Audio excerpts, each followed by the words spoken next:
Hai semuanya, bertemu lagi kita di pandulaju.com.my dan juga Arina Pemotoran. Hari ini kita ada sebuah lagi sedan segmen C yang sekarang ni kata panas. Barang baru masih baik lagi dan inilah dia Toyota Corolla Altis. Dan kepada anda yang belum lagi tengok video pandu uji oleh Abang Gan ada buat video pandu uji pendek. Dia ke Genting Highland melencan kereta ini.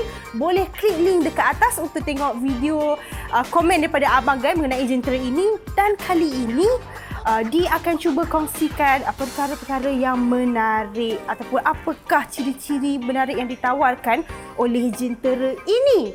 Kita dah test kereta ni, kita dah bawa dalam bandar, kita dah pergi masuk kampung, kita pergi kenduri kahwin Abang Gan dekat Fedah Paloh. Punyalah jauh tak sangka dan kita dah feel lah kereta ni, jalan kampung, jalan bandar, berlopak, berbukit, mengona semua kita dah try. Dan sekarang ni jom kita tengok apa yang ada pada Corolla Altis 2019.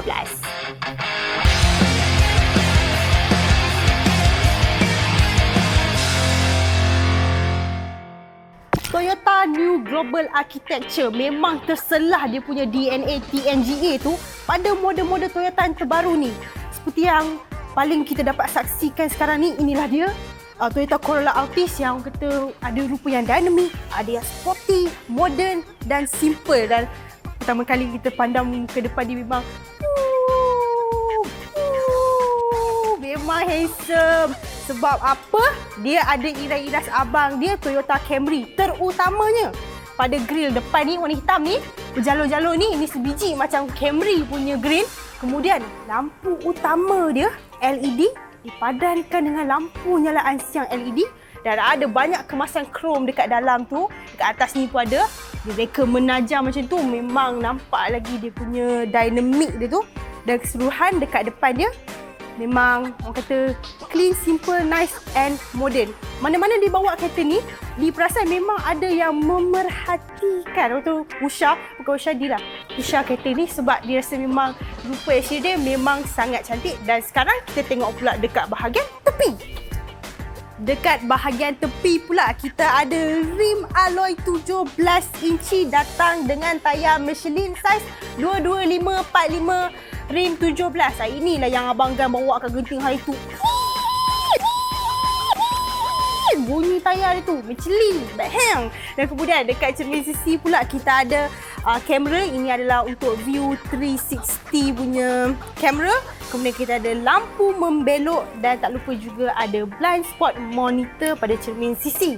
Kemudian ada lagi ni kemasan krom daripada pillar A depan sampai ke belakang. Dan turun bawah sikit kita ada rim 17 inci dan kemudian belakang ni pakai disc brake ya. Kemudian apa lagi ada adalah menurut Toyota sekarang ni dia punya suspension belakang dah bertukar. Kalau dulu pakai torsion beam, sekarang dia dah pakai double wishbone. So yang itu kita akan komen kat dalam, sedap tak sedap bila dah tukar sistem suspensi belakang. Dan sekarang kita tengok pula dekat belakang.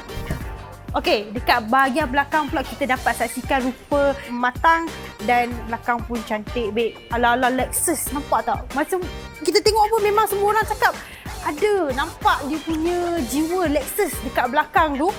Kemudian dengan lampu belakang ni yang direka memanjang macam ni dengan kemasan krom ada lagi kat sini tu.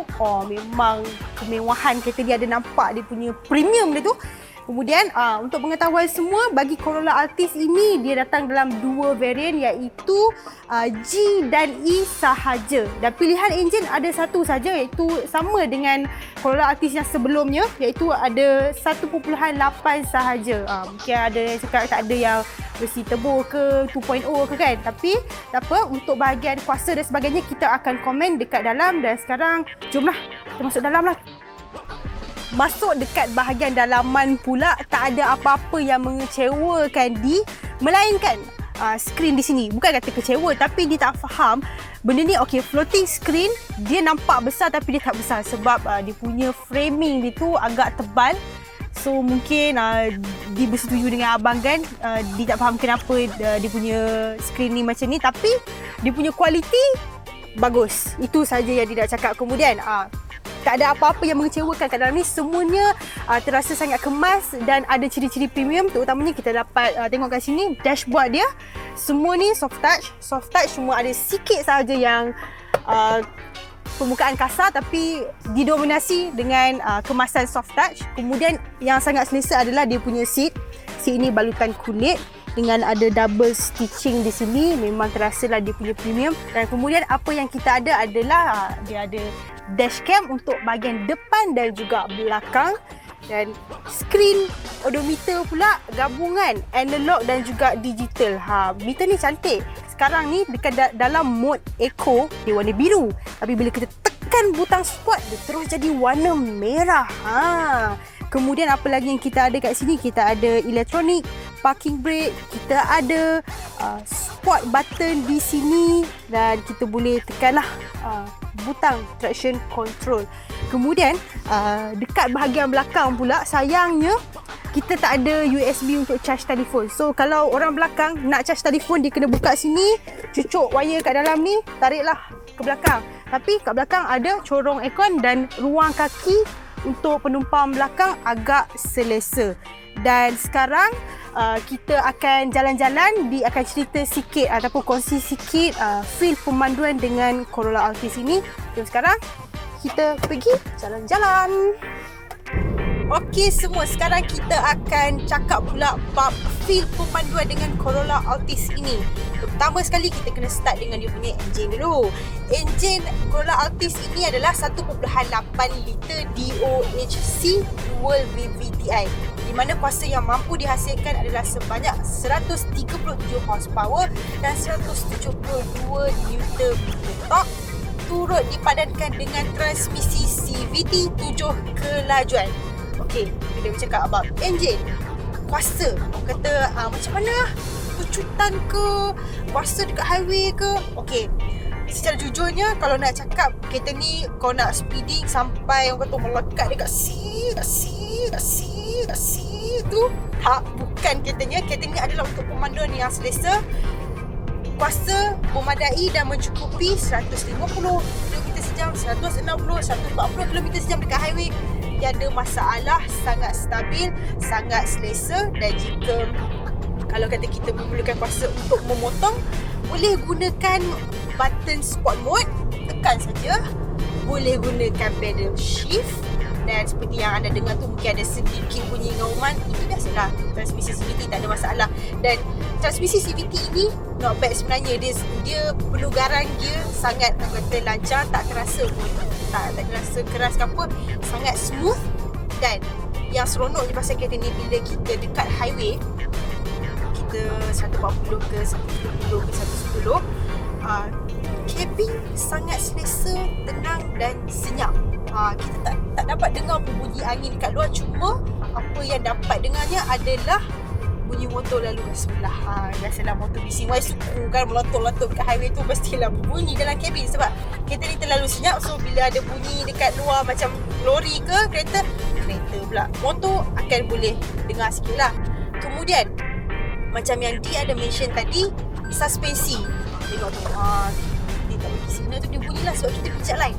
Okey, sistem suspensi dekat belakang dulu torsion beam, sekarang dia dah tukar double wishbone, dan dekat depan dia guna matte version dengan stabilizer depan belakang. So bila kita lalu jalan yang agak berlompak ataupun orang kata beralun, memang terasa kereta ni dia menyerap jalan tu.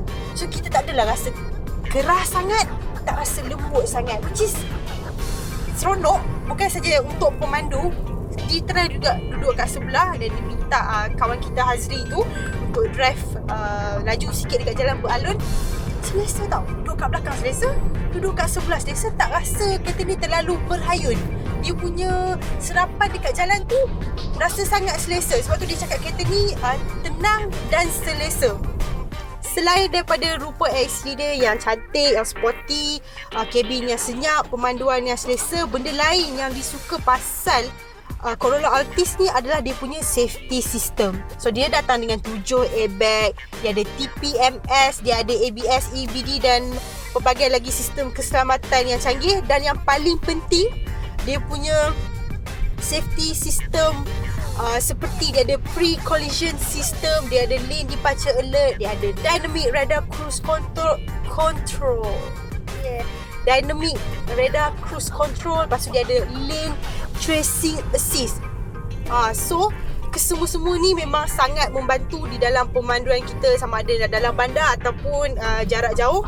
Yang paling disuka, contoh dia punya Dynamic Radar Cruise Control ni sangat membantu. Best sangat bila bawa ke highway. Senang nak guna, just tekan je button dekat belah kanan ni 2 kali. Tekan, kita set, lepas tu kita on kan dia punya Lane Tracing Assist tu. Siap ada dengan response steering. Maknanya dia akan kekalkan kita di dalam lorong. Dan kalau kita dah terkeluar sikit daripada lorong, so steering tu akan vibrate dan akan tolak secara perlahan supaya kita kekal di dalam lorong kita. Dan untuk Dynamic Radar Cruise Control pula, macam contohnya kita memandu di highway, kita set cruise control tu 100 km sejam. Kemudian kita tak payah orang kata kontrol minyak ataupun kontrol brake. Dia akan sendirinya kontrol minyak, dan jika ada kereta di depan, dia akan brake secara slow. Dia tak ada brake yang terlalu mengejut, melainkan ada kecemasan lah. So brake dia sangat smooth dan benda ni sangat orang kata mesra pengguna. So senang nak guna. Tekan je 2 kali dekat button sebelah kanan ni. Tekan je Lane Tracing Assist. So dia akan kontrol sendiri brake, minyak, dan juga dia akan kekalkan kita di dalam lorong kita. So benda-benda tu adalah sangat membantu. Dan harga yang ditawarkan, ini adalah varian G, varian tertinggi. Harga yang ditawarkan adalah RM136,888. Bagi di berbaloi, harga yang sangat berbaloi. Keselesaan ada, rupa ada, keselamatan ada, so practicality pun ada. Dan kepada anda yang berminat, why not pergi test drive. Dan sekian saja. Jika anda ada sebarang komen atau cadangan atau request, bolehlah letakkan di ruangan komen di bawah. Dan jangan lupa terus support kita, tekan like dan subscribe bandulaju.com.my, dan juga like Facebook kami Arena Pemoderan. Sekian saja daripada saya. Bye-bye semua.